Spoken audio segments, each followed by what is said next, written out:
compound interest calculated yearly on a certain sum of money for the second year is Rs 1320 and for the third year is Rs 1452.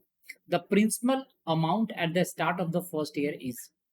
देखो compound interest और simple interest में क्या फर्क है? वो फर्क है सिंपल सा कि जो कंपाउंड इंटरेस्ट होता है ना वो इंटरेस्ट ऑन इंटरेस्ट लगता है। ये क्लियर है?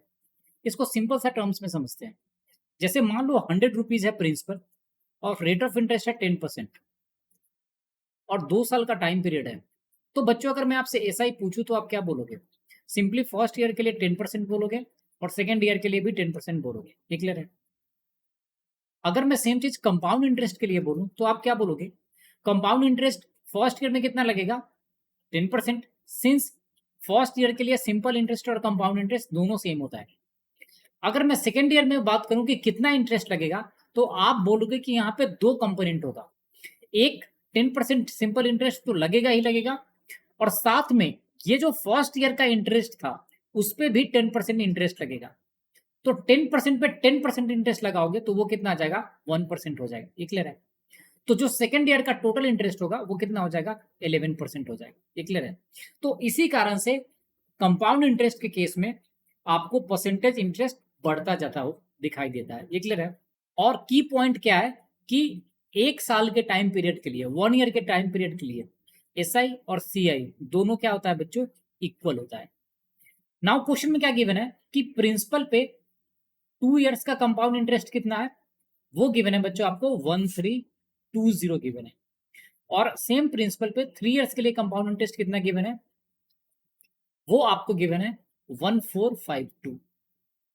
तो यहां पे ये जो डिफरेंस क्रिएट हुआ है वो कितने टाइम पीरियड के लिए हुआ है? 1 ईयर के टाइम पीरियड के लिए हुआ है। तो अगर टोटल डिफरेंस की बात करूं तो कितना होगा? इंटरेस्ट ऑन इंटरेस्ट पे डिफरेंस के कारण क्रिएट हुआ होगा। तो हमें यहां से रेट ऑफ इंटरेस्ट इजीली मिल जाएगा।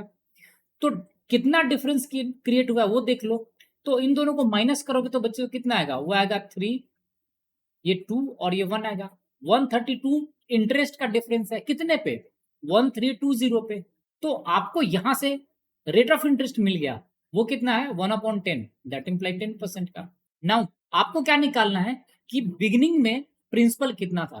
तो यहाँ पे रेट ऑफ इंटरेस्ट 10% है तो प्रिंसिपल आपने कितना माना था? P। तो फर्स्ट ईयर का कंपाउंड इंटरेस्ट कितना होगा? इस पे सिंपली 10% का इंटरेस्ट आएगा।